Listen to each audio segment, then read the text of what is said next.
Now the program that we run, I will briefly run you through it. The 6 weeks program that we run is run intensively with training almost every day of the week. The training will cover anything and everything from business ideas to the formal presentation of a business plan. And anything and everything means sales, marketing, strategy, whatever we think is needed in a business plan. Our training candidates are taught this, and they are required to present a business plan at the end of 6 weeks, which will decide whether they are funded or not. The most important thing which does not come out on paper is the transformation that we see in people coming to our offices. Many of our candidates come in dejected. This is the last place they want to be on the face of this earth. To be in the situation where you have no earnings, nobody helping you, and you end up at the Zakah office is not always the best. But yet they brave themselves and they come there. Many of them expect to be treated in a certain way, maybe treated subhuman. Many of them believe that they will be turned away.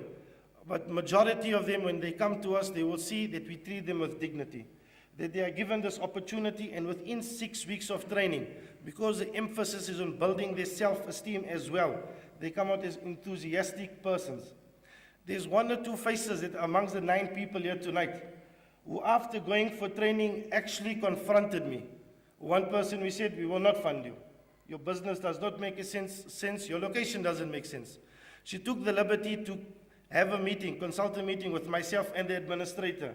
And she, after 6 weeks of training, because of the confidence she had, she said, you will give me the money and I will prove to you I can make the business. And tonight she's sitting here. Another person came to me and he also wanted to run a business. We believed that the business had no potential. He said, give me 10 minutes of your time and after this, you ask no questions. He wanted to do perfume manufacturing. And we decided that rather buy the perfumes, they are very cheap, and resell them, you'll make more money. So with the suitcase, he came into the office, opened the suitcase, started taking out all his instruments, and with literally in 5 minutes, he made a bottle of perfume. The perfume, unfortunately, was so good, somebody took it from the office. But he had this bottle of perfume manufactured in front of us. He said, this is my skill. This is what I can do. Give me a chance. And again, tonight he is sitting here. Now the program that I would like to emphasize on is not a program that many people think of, it has to be done. We offer it a service, we're offering it to a community that might not get the service anyway, and so the service we are offering is also of a lower grade. As Hussein has mentioned, many of the people involved in the training itself are people who have qualifications.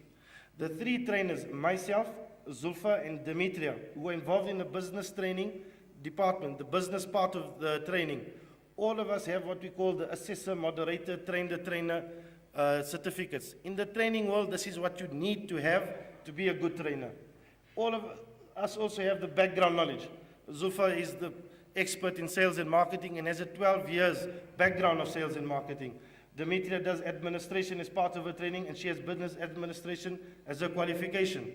And not forgetting Auntie Zarina Mia, who is currently doing her doctorate in organizational behavior. She has a session with the clients where she tries to change their mindset.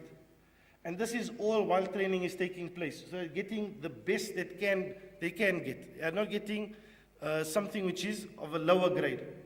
And then to put the cherry on the top, when they present their business plans are not audited by none other than people serving on IDC, APSA Capital, KPMG, whoever you can think of. Big corporates, people giving their time to assess the business plans. So even during the training, they are getting the best that is available, and after the training, they are getting the best. To make sure that when they are funded, that the right decision is made in their favor, and that all the mentoring and support that they will get for the few months after they are funded, that they get the best support in that form. I would also like to mention that the business program that we run here in Fordsburg, and in Johannesburg particular, is a program which is unique in many ways. And one of the unique ways is, it is probably, to my knowledge, we are the only organization who offers training and funding under one roof. Most organizations will offer you the training, what they call the New Venture Creation Certificate and Business Administration, but do not offer the funding. Other organizations will offer you the funding and on loan basis, and they will interrogate your business plan from that perspective. But under one roof, SANZAF is offering training, it's offering funding, and is offering mentoring. And this makes the program unique. And Hussein alluded to something which I should ask me to mention, so I will mention it. It's regarding failures. Because the program as it's run, the success that we have now is because of learning from the failures we had in the past. When we piloted this program in 2006, about 20% of all businesses we funded existed. 80% were failures. We had to go back to the drawing board constantly, every year, year in, year out, find out what is wrong, why are we failing, why aren't the people successful? Sometimes the problem is with us, we tweak a little bit here. Sometimes it's a problem with the candidates coming, we tweak a little bit there. And it's with this tweaking and changing and altering, until 2010, last year, the success rate was close to 70%. And the national success rate of business or entrepreneurs starting is about 25%. And to put you in the picture how difficult this is, entrepreneurship activity in South Africa is the lowest amongst all developing countries. And 9 out of 10 businesses will fail in the first year. And yet we are beating those odds. But even saying all of this, every now and then Hussein visits the office and says, push the bar, push the bar. He's always pushing us. Even though we are doing better than the national rate, he says, do better. Why must we have 70% success rate? Let's go for 100%. What stops us from 100%? So because of this, we're continuously improving on the program. We've been on programs extensively with WITS, as Hussein has mentioned, doing the new venture creation certificate. We've been to assessment college. We've started liaising with different organizations just to give the best that we can to the people coming to our offices, to our training candidates, and to our clients. And before I end off, and before I call on our successful entrepreneurs, this is their evening, I would like to mention that the success that we are looking for is not the success that other people might be looking for. Majority of the people coming to our offices do not have a means of livelihood. This business opportunity and funding them with a business gives them this opportunity to earn a livelihood.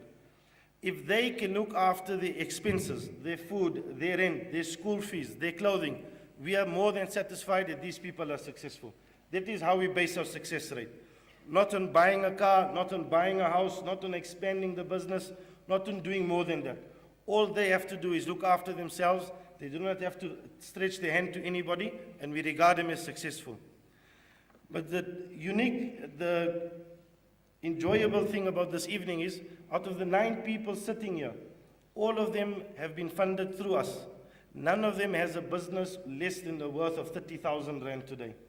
And it is excellent. It means they are doing better than what we've even asked them to do, or we expected to do from them.